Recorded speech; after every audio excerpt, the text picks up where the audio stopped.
Okay, now I'm going to make another video. I'm still at the airport. I don't want to miss my flight because of this. Let me see this. Now, this was a two-way data table. One of the irritating things in Excel, let's press Shift-Control-C. Remember that. Oh, okay. Let's copy this, and we'll just, this time we'll just copy this, and this time let's put the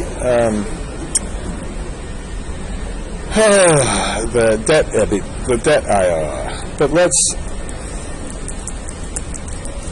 let's also show the equity IRR. Okay, and here it is. This time, this is such a damn pain. The first time I did this, my poor dog, I was yelling so much that my dog really was afraid that something was psychologically wrong with me, because you have to remember exactly the format, and then let's put cumulative defaults, maybe in year 5, or in whatever year we have. So what we can do is match this year with remember this year. That's how you do it. And then we don't need to put anything. That says it's in row 14, and then we'll use the index tab, and we'll get the cumulative defaults. So, you know, I want to see Shift-Control-P. I want to see what our cumulative default rate really is at this year 5. Is that enough? Is there anything else? Let's do this. Now, to get all of these with a different default rate, let's also copy this and put it at LGD. Now, if you want to do that, you could just change this to 8, but let's put it in F8. Okay, and let's make sure it goes from 1 to 100 or 0 to 100. Now everything's okay, but this thing has to, the loss given default is this divided by 100. Okay, so let's put 20 here. Now we can copy this loss given default just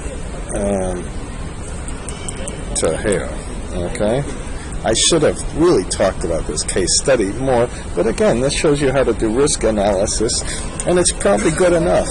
You don't have to have something called toxic investments and claim that these things are so impossible to model, or have something that was called confusedly elegant. LGD. Okay, we're going to just see what kind of loss given default. And did I cut this or copy this? I hope I copied it. What happened?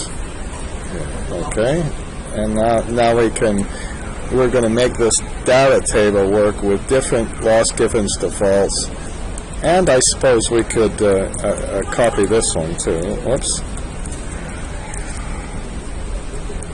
Okay.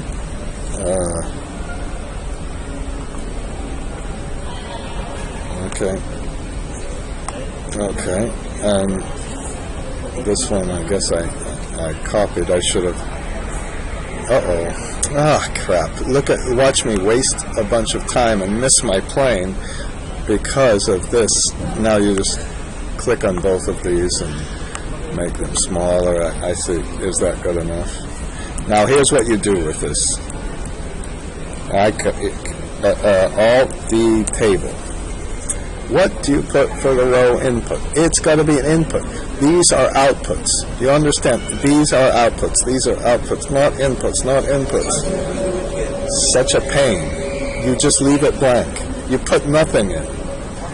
For the column input, we do exactly what we did before and find the input for the for the loss given default. Uh-oh, we have the same problem. Shift control right arrow, shift control down arrow, shift control P. Okay, and then we can copy our little thing here because it does the calculate. We could have pressed shift F9. And there we can't even compute the thing, and we can see what if we have this level of loss given default, we have something different. But of course, what macro we assign? We'd assign this one, and I think this one. Now, if there's a longer thing, we can do this. We can press.